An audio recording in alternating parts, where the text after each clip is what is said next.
Trigger on!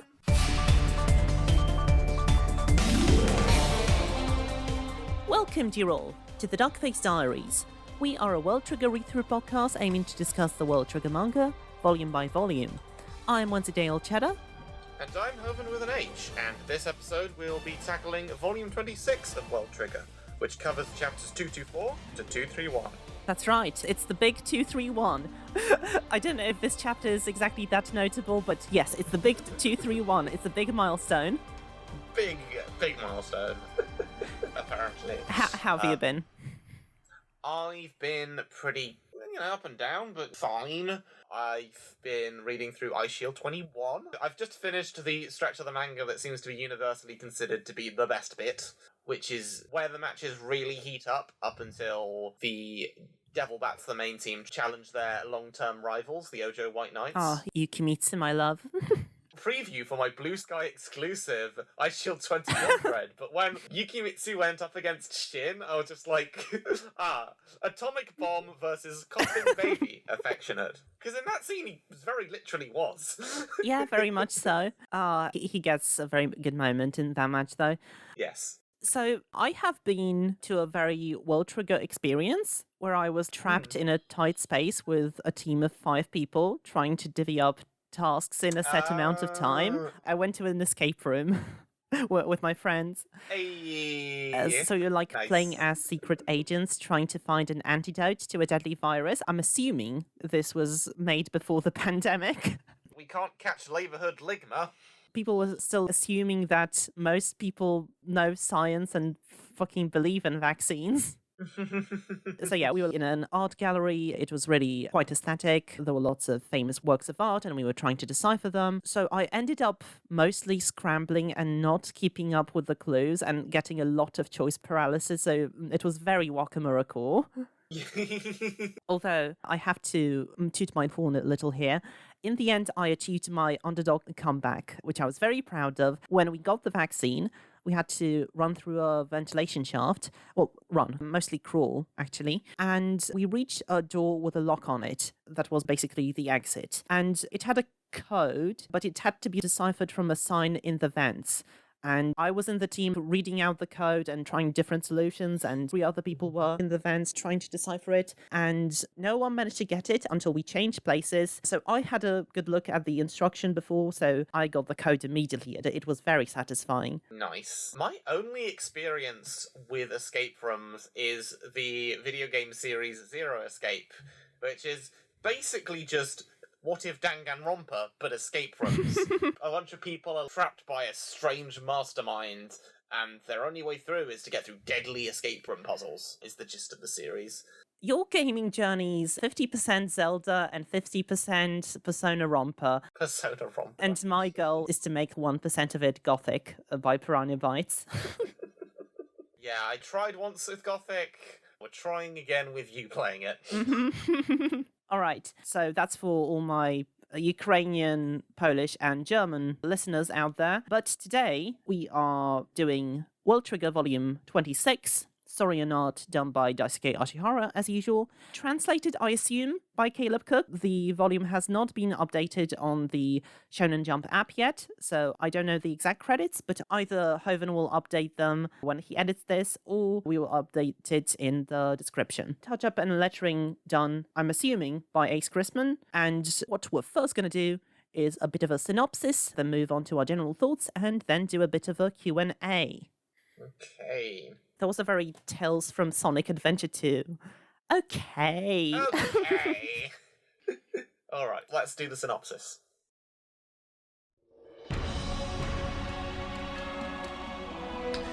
We move into the latter 2 days of the combat simulations in the away mission test's sealed environment. With Muzukami's solo squad puppeteering dominating the early rounds, many of the teams find themselves licking their metaphorical wounds. But as things start to swing around, low-performing squads start to share information and plan counter-strategies. Can Sewer Squad pull Katori out of a newfound slump? How will the growing unit count in the simulations affect each squad's strengths and weaknesses? And who come up with the most deft cheese strats? My cheese strats always feature a cracker and quince jelly. That or fondue. Fondue is also good. Wait, Not even Wensleydale? I've not had Wensleydale in a while. I need to buy some. Well, you definitely should. It's good. It's a good cheese. It would be on brand. This volume very much continues the trend of chapters that seem protracted and disjointed when read month to month, offer up a clearer and much brisker narrative picture when read in one sitting. Is that how you read it? Because I felt that it reads quite differently to the previous 2 volumes. Okay, I thought this had very strong overarching themes to it as a singular volume. The thing is, I did too. It's just like, to me, this volume seemed almost like it's constructed in a way to respond to the criticism it has been receiving for the start of the away mission test.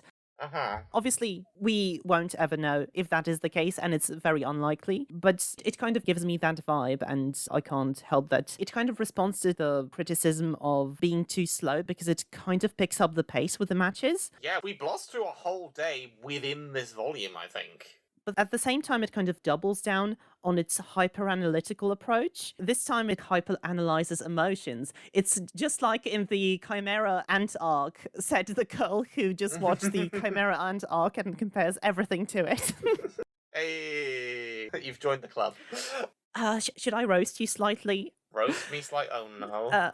Why? Okay, so to call back to your earliest tweets about World Trigger, Yorkshire City, more like Yawn Shin City. I fucked it up. More like Yawn Shin City.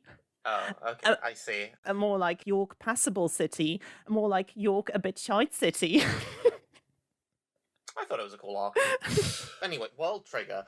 What was I fuck was it? You completely thrown me off by slandering Hunter x Hunter. Sorry, I'm just going to say I'm really enjoying Hunter x Hunter now. I do appreciate its approach a lot, and it's probably mostly my fault that I didn't enjoy the Zoldyck and the Yorkshire City arc mostly. But I think it's got great setup for later payoffs that I really enjoy, and for that I respect it greatly. Okay, that's fair. But yeah, I feel like with this arc, I don't know if it's so much of responding to criticism, but it is the fact that I feel like the more you stick with it, the more its purpose and intent become very clear, because you do get more time to spend with these teams and to really get to know them and to have those kinds of dynamics form. And seeing that play out in real time, at least for me, it does endear me to the story that's being told. Yeah, precisely. It's just like in Hunter x Hunter. I'm just going to compare everything to Hunter x Hunter. Yeah, but you're right. What I would say really distinguishes this volume is that it's still filled to brim with strategizing, but you have plenty of character moments on top of that spice things up. Plus, the expressions and poses are more varied up, so it makes for a more exciting read despite lack of action. I don't know. I think there has been a slight shift to how the presentation of this volume approaches the ways it tells its story. There's a lot of lingering on entertaining reaction shots in a way that feels a little more graphically interesting than before. I think the overarching themes of this volume are accounting for and accommodating weakness, particularly highlighting Katori. I should probably start pronouncing it like Katori, but I'm just so used to saying Katori. Same with Osama, yeah. Osamu, yeah. Oh, I've been saying it wrong this whole time, 26 episodes in. We had better just stick to it. Yeah, I'm never gonna undo it in my brain. Same with Kitora, yeah. Yeah, Kitora, fuck. Especially with regards to Katori. I feel like in a different series, in a very much more typical way, you go through a thing of losing to Osamu humbles her and makes her realise the error of her selfish ways, and that kind of arc can be executed well. But I do find this approach very interesting, and also in some ways quite specific to the sort of mission they're getting ready for. Rather than scolding or chastising, it's all about positive reinforcement and just kind of accepting her behaviour not as something to learn from, but as a neutrally accepted obstacle to plan around and find solutions for. It's kind of that idea of, you've got this large unwieldy team in pseudo-outer space, you want everyone to be working at their best, and sometimes you might just have people who are difficult for whatever reason, and you need to find ways to mitigate that because you're stuck with them. I don't know whether it's a bad sign, but I really started identifying with Katori this volume, perhaps due to that approach, especially when Mura says the bit about her not wanting to end up in one of her moods in the first place, when she gets so paralyzed that she clams up and pushes everyone away. I do that. You know I do that. Yeah. Yeah, you do. If World Trigger Abridged was still going, I could just method act her. Go full protagonist of cancelled series we don't talk about. This arc really helps to flesh Katori out as a very nuanced and multi-dimensional character. It recontextualized the quite bratty seeming behaviour from before, realising that she does actually care a lot about her squad mates, and sometimes her slumps stem from that. I mean, you get stuff from her you'd never assume, like just a little detail like the fact that she thanks Suma for dinner after she gets out of her rut. Better yet, she thanks Osama for dinner because Osama made it. Oh, did he? Oh, shit. It's very surprising. It was him with help from... Ui, yeah. Yui, wasn't it? Yeah. Yeah, no, that's an even bigger deal, because she's been clowning on him the whole arc. Yeah. You can actually see Yoko bonding with Osamu a lot this volume. Bond is a strong word, but she's not as openly hostile with him anymore. She's getting comfortable around him. She even gives him some pointers on how to better use ray gus. I don't think she would have done it on the first day. No. And also, I really like how on the first read-through, I was just as sucker-punched as the rest of the team, but on a second read, I remembered, I remember a lot of stuff highlighting Katori's squad here, so it stuck out to me that she got bombed after Wakamura's map. It's cool that it's something you can read differently on a reread. Yes, there is a lot of satisfying payoffs in this volume as a whole for things that were set up in prior volumes. Like Katori being in a funk is one thing, because we were already warned about Suwa knowing that she's in a really bad mood when she just shuts up. Then there's Osamu getting his long-awaited mastermind moment after cooking up a solution for the battle sims that seems so mundane, no one expected it. And finally there was Mizukami coming clean and his confrontation with Teruya, which we will get to in a bit. Yeah. Because, of course, if you're doing a slice of life arc, you can't very well truncate it, because that's when you'll end up too shallow. You want to make room for character exploration, but because that's the hook for this arc. It's like Ashihara has come up with a cheese strat to win back your hearts. or I don't know, or maybe people hate it. I don't know, I haven't been paying attention. You're not my friend. Neither have I. Sometimes I am curious to kind of reach out and go, hey, what are you guys thinking? I enjoy this arc more with every volume. Because... yeah, it is that sense of the more this arc goes on, the more I'm like, this arc needs to be long. It needs to be thorough. It being thorough ends up justifying its existence. And yet, despite all the payoffs, I think it's because of the unexpected elements, like Scruffy Hottie being the border headquarters heartthrob, and that reviving Katori, whatever, of all things. It's what I ended up enjoying the most.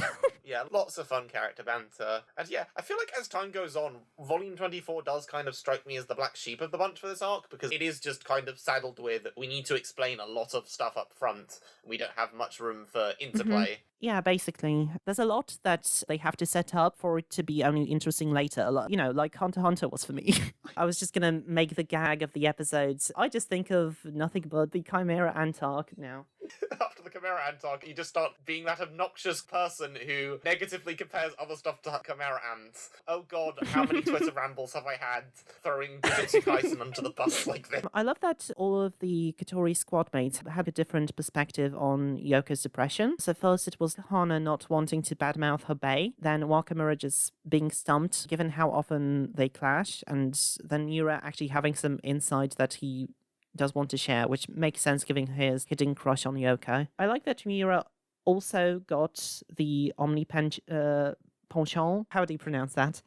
Omnipenchant. I don't know. She had a realize a convenience feature in a video game you didn't realize was there the whole time because you just didn't check, which I've been having constantly with Persona 5 Royal. Oh yeah, and us suddenly starting to change clothes in Disco Elysium. Yes. It is actually penchant. Okay. Omnipenchant. Okay. Omnipenchant. I like how it's an expression of Katori learning from her opponents very quickly. I wonder if it's a skill that Murakami also has, because it would make sense for a side effect, right? Yeah, no, for sure. Do you have some notes on Osamu's big comeback and his plans?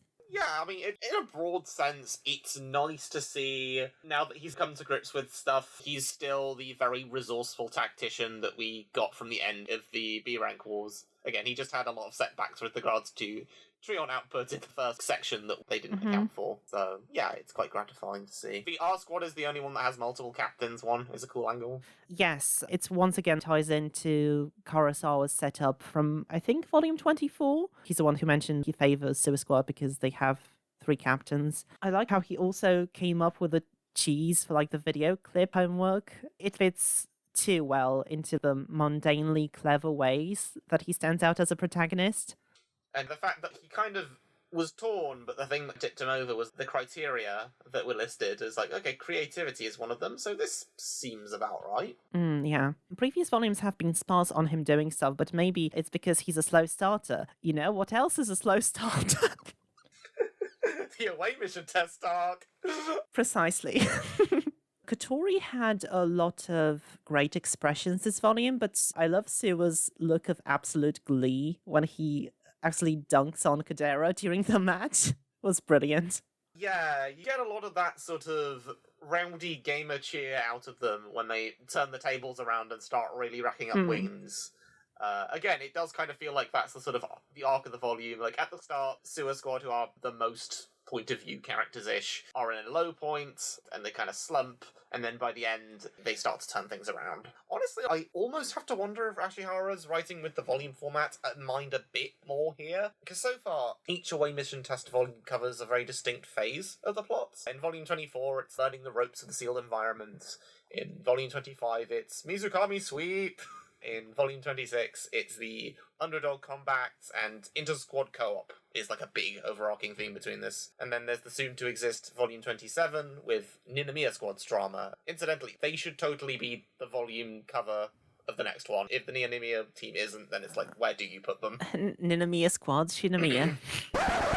Hoven of the future here to confirm. Yeah, I know, I called it. Let's go. Another W for the Hoves. Okay, back to the episode. Shinomiya Squad. I just want to mention, just in general, Sua's obsession with bullying Kadera is always a treat. I'm just saying, fan artists, just get on that. We also get Mizukami recontextualized, sort of like Katori, with the scene where Teruya actually confronts him, in that despite underhanded tactics, his motivations do come from a benevolent place. He does value getting his teammates results. Yeah, very much so. I do appreciate how much him coming clean is such a wonderfully sitcom moment. Firstly, the way he just knows that he's going to be interrogated on the third day, on the second day of the battles. So when the battle sims start, he just like hides in his room. Oh yeah, you thought I was so smart? No, actually, I'm having trouble with this. I'm just going to go to my room. Bye. Very non-sus behavior. Then when he gets too many units to handle, he's like, attention, wonderful teammates. I have something very innocent to share with you. Then every A rank, switching from cold, critical analysis of Teruya wasting time with her emotional response to getting suddenly swept up in her emotions instead. It's just beautiful. She taps into their moe gland, to use a reference to an old pod we did. I mean, to mine as well. It really indeed me to Terry as a character. She utilizes the power of polite deference. It's super effective.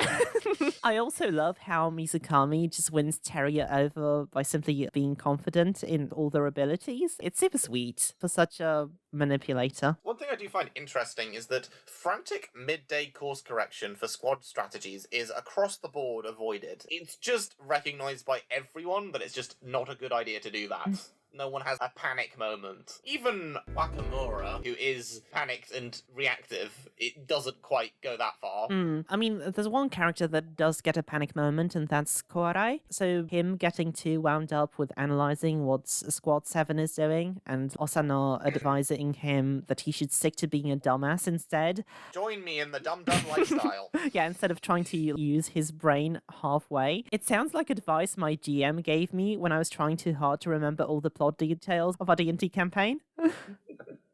I also have another D&D note, which is that Osama not being able to wait to come up with tactics for Yoko's omnipotent has a very us obsessively strategizing with D&D spells energy.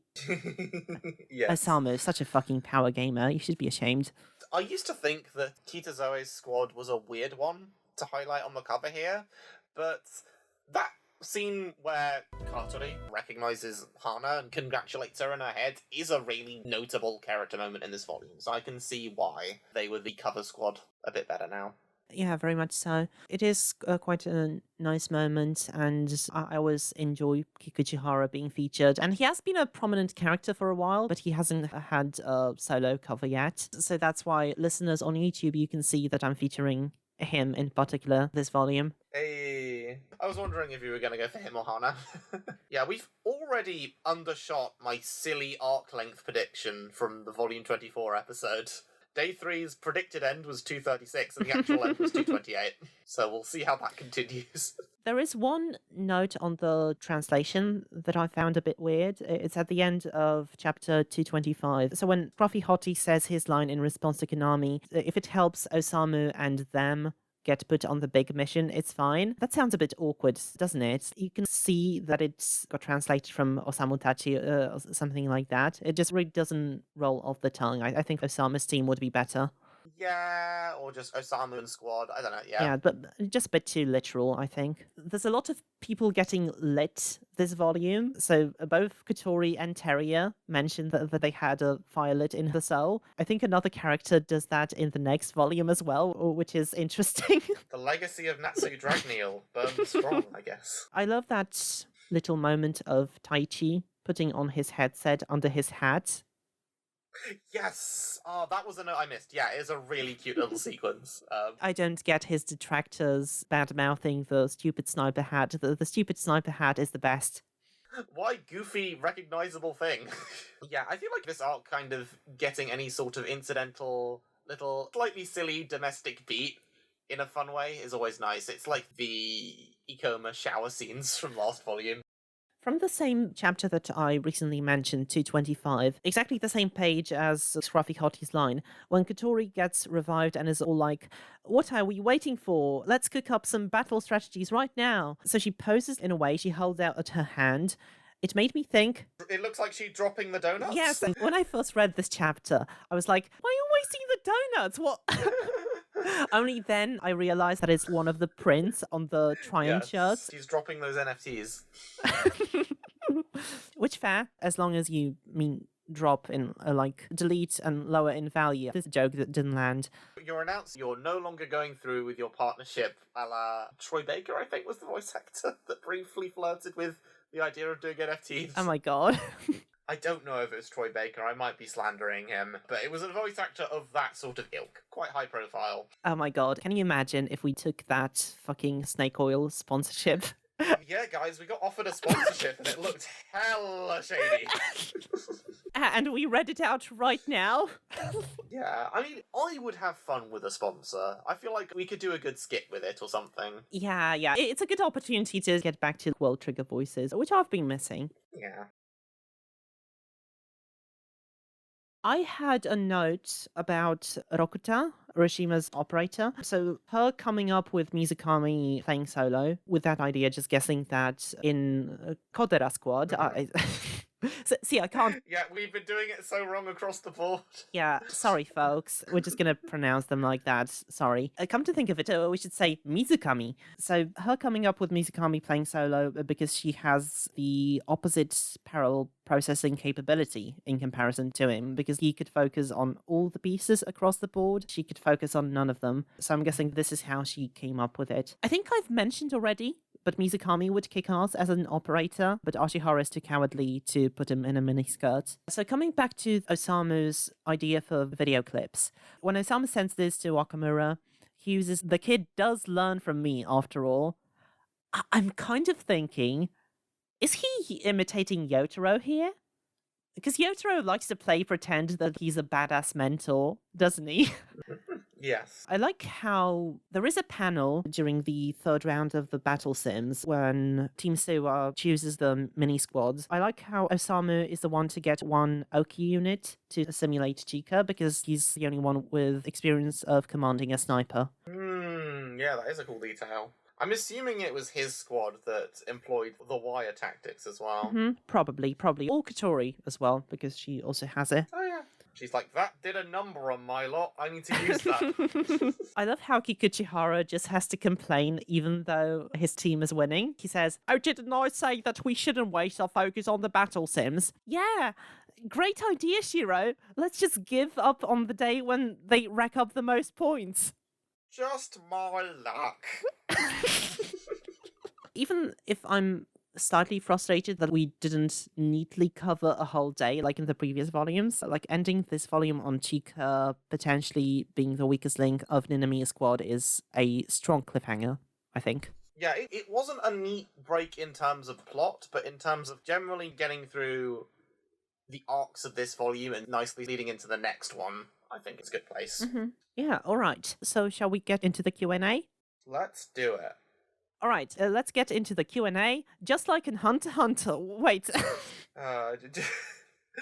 Like in Hunter x Hunter, where all the arcs are good, actually. I can to be honest, okay, the one arc I can kind of see why someone would hate it is the current manga one, because it is just full indulgent, unwieldy mode. It is very much a trial by fire. I thought we largely agreed on the Zeldic one, I think. I feel like you were very lost with it, but I was it's the weakest one. I still think it's fine. I still enjoy it. I like the emphasis on every stage of their journey being some sort of training, like stuff with the big door and the scary dog. And it's, again, I guess, kind of with hindsight, the family stuff works for me because it nicely sets up where Killua goes across Chimera Ant and also the arc after Chimera Ant. But yeah, obviously you're just getting to that. Fair enough.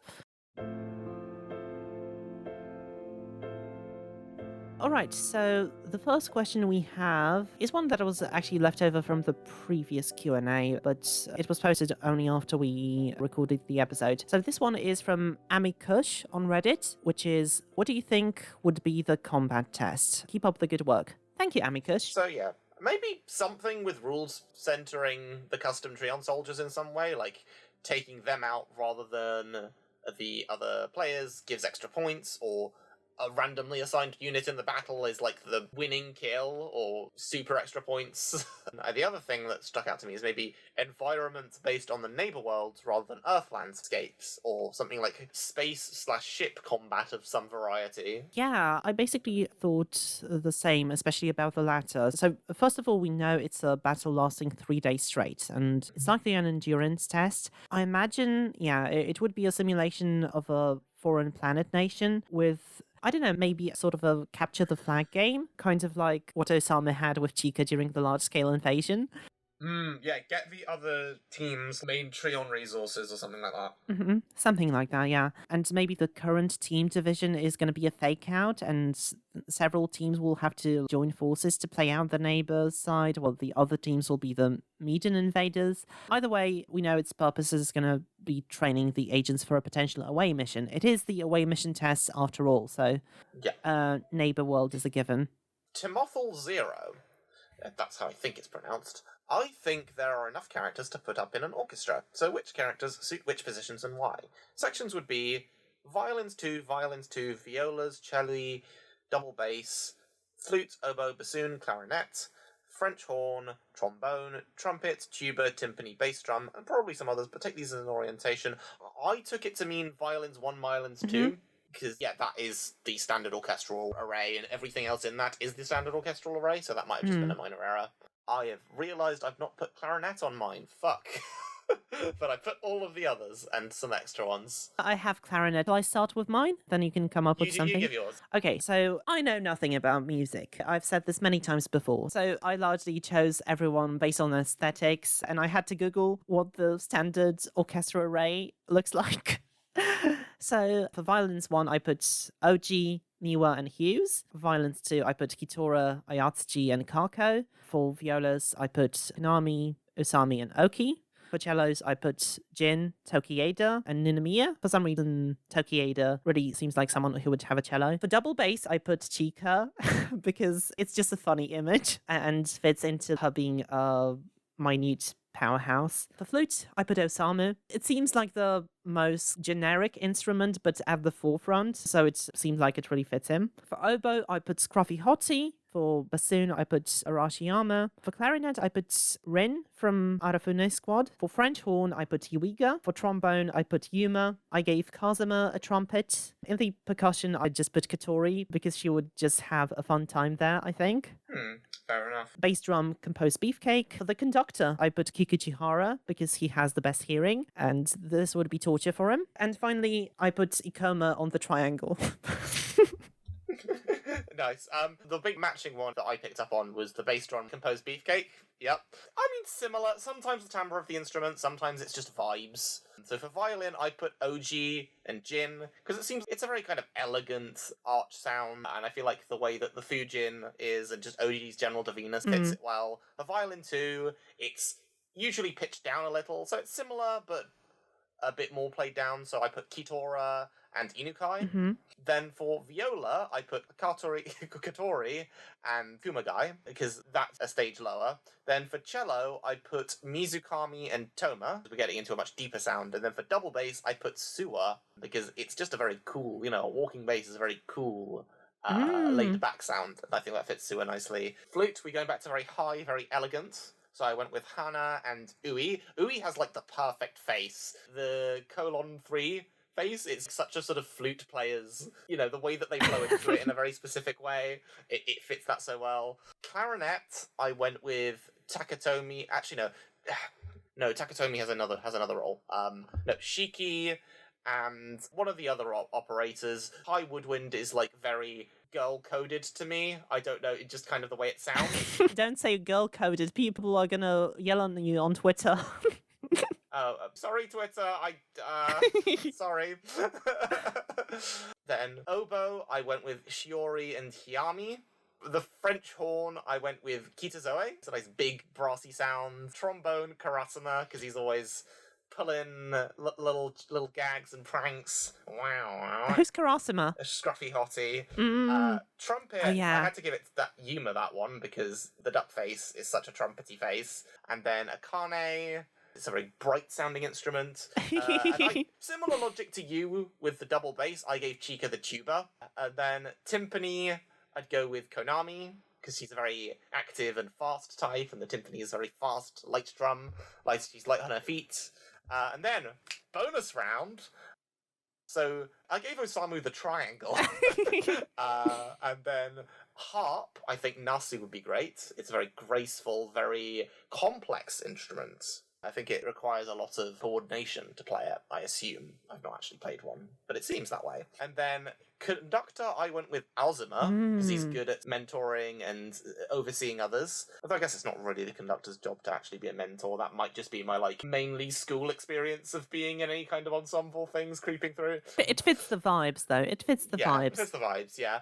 Taiko drums, I think Kagayura and Yuba fit that very intense, almost warlike nature of the drums. They could really go aggro on it. And then Anvil, just to relieve some of his stress, the Anvil hits from Rakamura. Just dong, dong, dong. I imagine he just hits it with his head. Yes. Then, uninvited to the proceedings is Ikoma, who just brings his guitar. They didn't want it, but he brought it, so they have to include it now. And then on piano, Ninamiya. Ninamiya, he has big piano vibes to him. He kind of commanding a full range. He would absolutely demand a solo. Yes, he would. Bassoon. I added a bassoon thing here, but I forgot clarinet. Jesus. I gave it to Hughes, because he's got a mellow disposition to it, which I think fits with bassoon. And then, last of all, sound engineering. I think it's a team-up between, or just, sound team, Takatomi and Fukushima. Oh, interesting. I thought you were going to say, what's his face? Cartman and Enadora. Oh, Terashima. Terashima and Medora would also be good. I would love a triangle duet of Ikoma and Osamu. Osamu's just happy to be included, not trying to pay too much attention to him, and then Ikoma's just and me? Okay, yeah, that's my whole answer to that. All right. So the next question we have is from, also on Reddit, Moonlight's Muse. So out of the 4 teams who are using psychology attacks, who do you think has the best strategy? I'm assuming that's a question regarding the latest chapter that got released, which is 239. And then they also add, user's plan was revealed this episode with the whole, if your enemies are unpredictable, force them to be predictable. Was great. Miwa was like, Suwa is going to win, which I don't doubt, but what could they possibly be planning? Or was their plan revealed months ago and did I just forget it? Lol. Y'all excited for the battles in 2041? Smiley face. Yeah. Maybe you should get to the first question first. Yeah, so has Kitazo's team strategy been shown at all yet? I don't think it has. I don't think so. I reread the last 2 chapters, and if I missed it, then I must have blinked. I don't know. I Yeah. think Mizukami's psychologically manipulative approach worked even on his own team. So if he fooled his own team, he's going to have a high chance of fooling everyone else. But see, the vibes here seem to be going more with Teruya and Casio, where it's like they don't really expand much beyond dupe and deceive and use gimmicks here. It might be over-designing dummies like Yuma, but that seemed to be offered more as a potential enemy strat to be aware of, so I don't think we have too much to go on with them. So really, I think it's between Yuma and Hughes for me, because Hughes' approach is, don't overthink it, there's no precedent, so just go for it and confuse them with visually distinct dummy designs, and then for Hughes, it's like strong opening gambits, and then use potential counters to build a second-day strategy. And for me, of the first two, Hughes' seems to cover their bases more. There's an actual long-term plan in terms of what they're going to do across both days, whereas with Yuma, he is putting all of his eggs into stupefying the enemy so much that it holds true for both rounds, and there's no guarantee that would work. I mean, it mostly did work for Yuma in his combat experience coming back to his fights, so I think Yuma's approach is simple but seems kind of the most effective. Just going in no thoughts, head empty, but disguising your strong units as weak, and the opposite as well. I like how, while being deceptive, Hughes is still kind of going for brute force since his Tryon is through the roof. Yeah, he's not going to shy away from utilizing his assets. Yeah, so rather than really being deceptive, he's just utilizing what he has, as you said. So I think Hughes might have the edge here, but even so, I would give Yuma more points for being more deceptive and tricky. Fair enough. And then Sua's tactic has not been shown yet. The cliffhanger is almost definitely segueing into showing it. Like, I feel like I've got a good sense of the rhythm for where the chapters like to lead you, and it's always like, if a chapter ends on, but what are these guys doing? The start of next chapter is immediately, these guys are doing this. So I bet that it'll use the wires, since they adopted that strat in the battle sims. Either way, I'm thinking OG is going to win, because he always ends up winning the border stuff over despite his oddities, like even if his strats aren't fully displayed. Juggling the chess pieces some more. Yeah, and then the second part of the question, which I would reword, why did Miwa think Squad 7 was going to win? I mean, I just sort of thought it was just hypothetically, what are they doing, is how I took that. What do you think? Maybe it was the focus on mass-producing soldiers. Maybe since they're not getting too deep into the over-designing discourse, maybe they are the one that are actually just subconsciously going to go for like the simplest options, and if that's where they're going to put the focus, maybe that will give them the edge because of the limitations. Yeah, I could see that. I feel like that would be very in keeping with how they kind of truck along. And yeah, I can't wait for the great 2041 skirmishes of the AFTO outer suburbs. Brilliant. So it seems like that's a volume. I would say one more note. I think I have a criticism of World Trigger in the Away Mission arc that I would say is kind of similar to the criticism I have to another Jump originated series, One Piece, because I think this arc is the strongest when it puts its focus on one particular squad without cutting around too much, I think. Yeah, I could see that.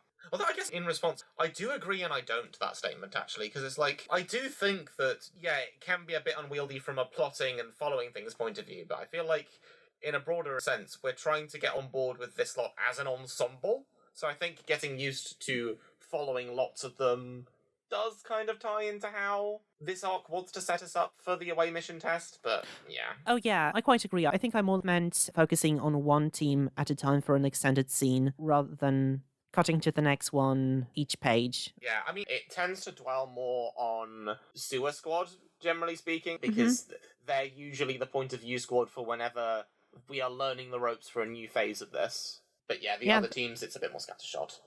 Yeah, that's where the main character is. God, do you remember the main character discourse? Who's the main character of World Trigger? Who do you think it is?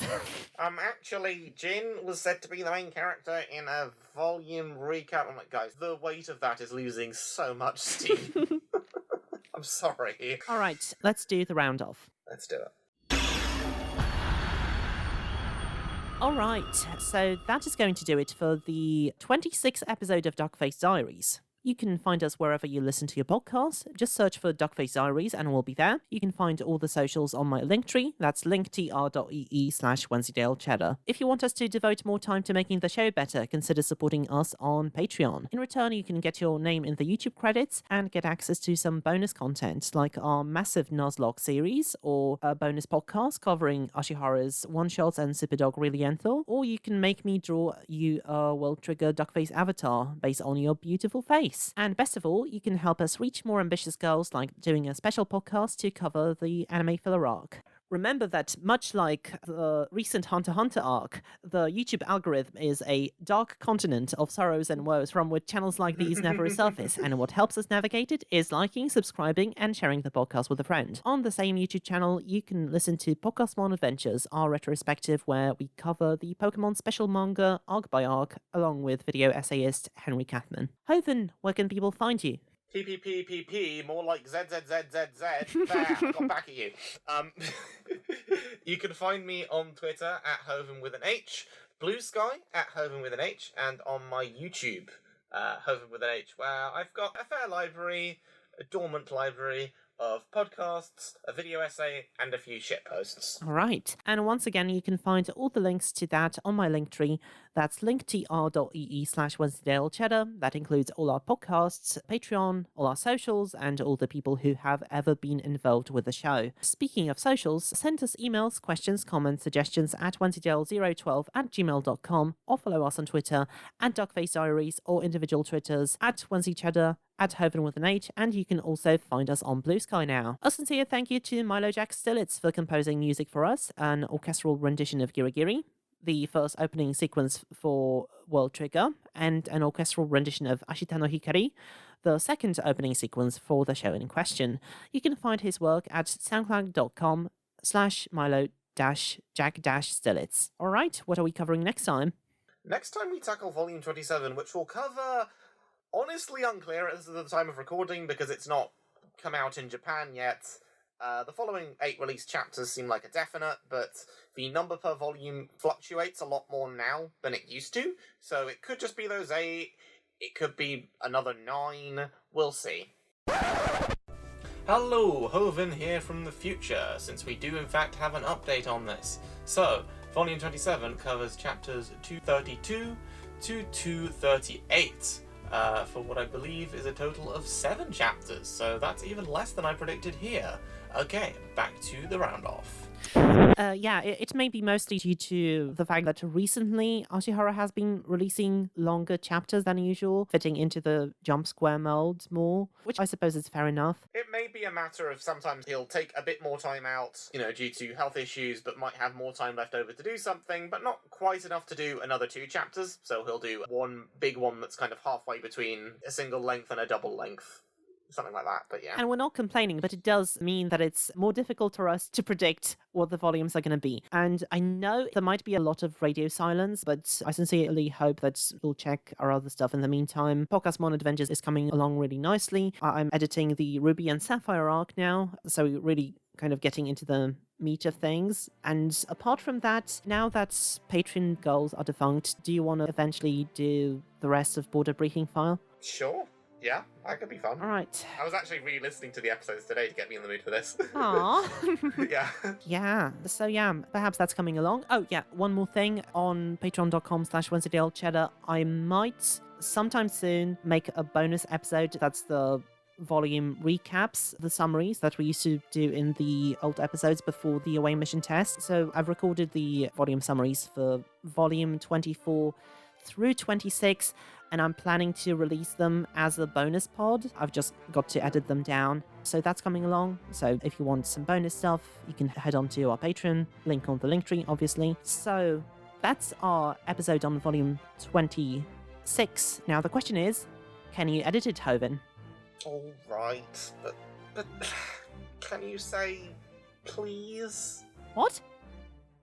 Even if you don't, I'm gonna give it my 100%, but if you say please, that's gonna light a fire in my soul! This this sounds like a fire hazard, so we'd better finish the episode soon. Yeah, we don't let my computer catch fire. So this was the 26th episode of Duckface Diaries, and as always, it's time to bugger off!